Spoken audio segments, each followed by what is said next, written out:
त्याने विचारलं, काय हवं आहे तुला? मी म्हटलं, जीवनाच्या कठीण वाटेत तुझी आयुष्यभराची साथ हवी आहे मला. तुझे होते माझ्याविषयी खूप सुंदर विचार, जेव्हा होते पैसे माझ्या खिशात. तलवारीच्या प्रहारापेक्षा भारी असतात तुमच्या शब्दाचा प्रहार.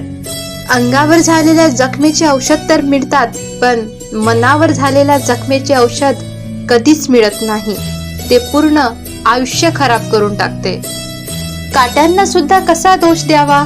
पाय तर आपणच त्यावर ठेवला, ते तर आपल्या जागेवरच होते. कोणाला काय मिळाले, कोणी काय गमावले हे नाही, तर कोणाच्या आयुष्यात काय घडले हेच लोक बघत असतात. तुझ्या आणि माझ्यात एकच फरक होता. मी तुला सगळ्यापेक्षा अलग समजली आणि तू मला सगळ्या सारखंच समजला. क्रोध तुम्हाला लहान बनवतो, क्षमा तुम्हाला महान बनवते. नातं तोडण्यासाठी चुकीची गरज नसते. स्वार्थ पूर्ण झाल्यानंतर नाती आपोआपच तुटतात. समोर गोड गोड बोलून पाठीमागे आपलं काम बिघडवतात. अशा मित्रांपासून दूरच राहिलेलं बरं. तो त्या प्रकारे असते ज्याच्या आतून जहर आणि वरून अमृत भरलेले असते.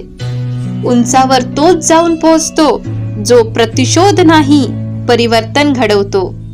ज्या व्यक्तीची नियत आणि विचार दोन्ही चांगले असते, त्याची मदत करायला देव कोणा ना कोणा रूपात नक्कीच येतो. हे कलियुग आहे.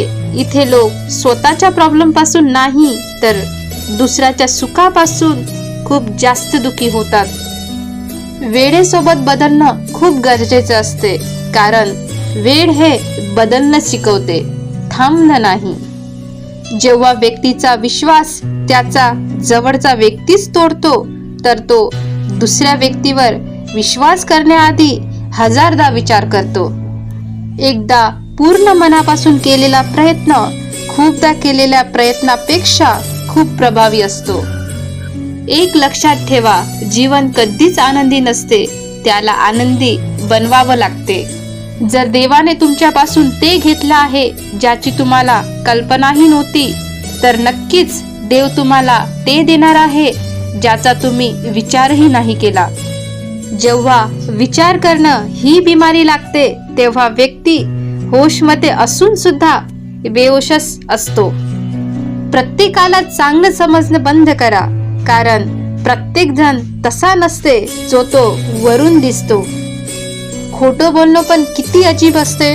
स्वतः बोललं तर चांगलं वाटते आणि दुसरा बोलला तर राग येतो. जीवनात जर तुमच्या कठीण परिस्थिती आली तर दुःखी नको होऊ, कारण की कठीण रोल नेहमी चांगल्या ऍक्टरलाच मिळतात. विचित्रच आहे ही दुनिया.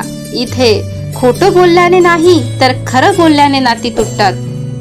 पहिल्यांदा तर आपण कोणत्याही चुकीच्या व्यक्तीला पसंत करतो.